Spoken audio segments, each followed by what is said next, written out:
Bonjour mes amis, hi guys! As you and I progress in the watch collecting game, we are inevitably attracted to finer things, which means complications, and possibly more than we anticipated. Complications are the pinnacle of fine watchmaking. Perpetual calendars, tourbillons, and minute repeaters top the list. They're absolutely useless, one might argue. But just like works of art, we want them badly on our wrist. Now, let's take this from the bottom up. A date is the most common complication, and a very useful one at that. Probably the most useful and affordable. The day is already fairly superfluous. If you don't know what day it is, you probably have a drinking or drug problem. But again, it's a very cheap complication that you can find at the lower end of the Seiko range. If you want the day on your Rolex though, it will cost you an arm and a leg for a president, which only comes in precious metals. But even a basic date complication can prove difficult to execute properly, as early buyers of the hailed Tudor Black Bay GMT found out the hard way when the date would get stuck or skip a day.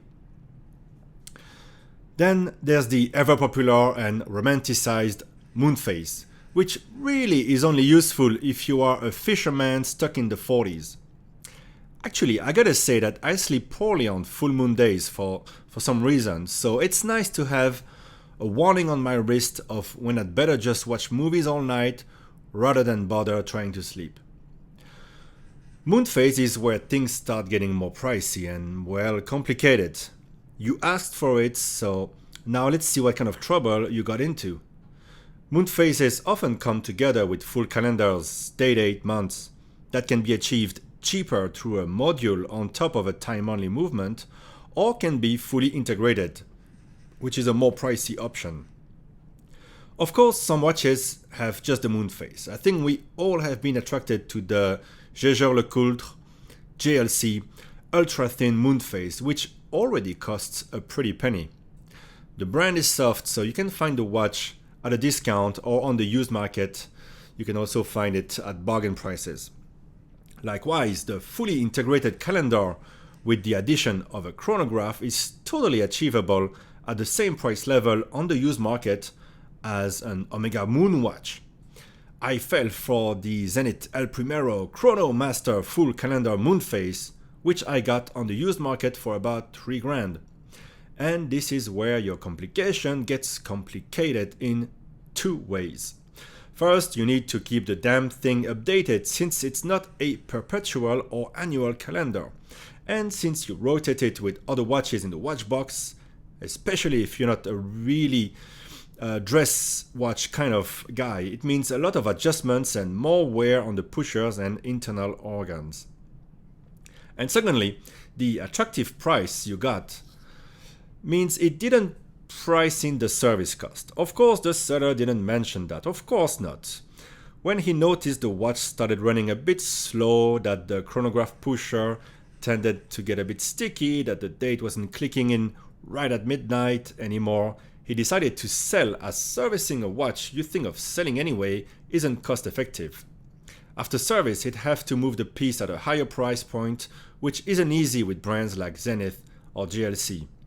Amazing brands, but not in high demand like Rolex. I am now spending about $600 fixing the watch, which runs far from its original chronometer specs and has various little issues. Even for an experienced watchmaker, fixing an El Primero with all those extra complications is a lot of work, and being over 10 years old, some parts have to be replaced. Things got complicated rather fast indeed. Then you have the very common chronographs, which again can come in the form of modules like on the Omega Speedy Reduced, a solution which isn't very elegant in my opinion, as the pushers won't line up with the crown. Or in the integrated form like on the Moonwatch, a beautiful caliber. I already have 4 or 5 chronographs, although one rarely really uses a chronograph, and especially never ever possibly could find a way to use the bloody tachymeter bezel. If you're a fitness guy, a pulsation scale would at least be somewhat useful.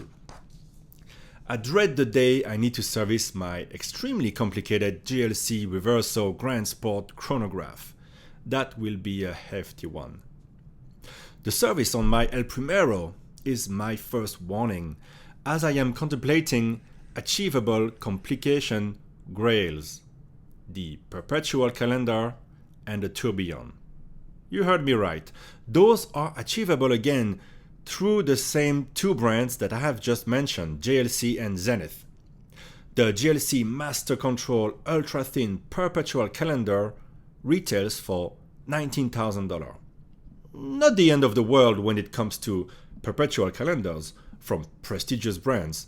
GLC is a top watch maker and they achieved a lower price point by making the watch in steel, not spending 8 months finishing the movement, and licensing IWC's Kurt Kloser's calendar module, which they build in-house and encase in their beautiful ultra-thin case.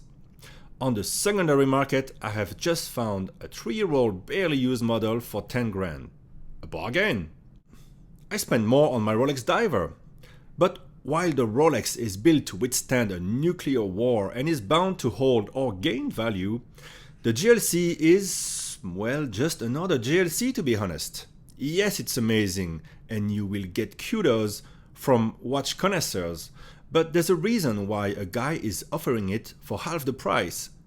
Dealers probably offer him less than that. If he has damaged the module, which is very easy to do, then the repair cost will be horrendous. While this Kurt Klose module is clever in the sense that one pusher controls the whole calendar and moon phase so that they can never get out of sync and will only require watchmaker adjustment at the turn of the next century, it also means that if you push too far, you can only put the watch down and wait until time catches up. That's not a major issue. More major is if a fool ignored the warning on the dial and pressed the said calendar pusher during the night, then damage is pretty much guaranteed. Worse, if the user traveled west, landed say at 1 a.m. and adjusted the time backwards, that's another guaranteed damage and one that I find a major risk for the average user. One can't constantly be worried about breaking his watch now, can he? Fragility comes with the territory though if you decide to get something complicated made by artisans. Add to that the fact that ultra-thin movements are not as tough by nature and that most people aren't delicate enough to handle such timepieces, and the risk to purchase a lemon is high.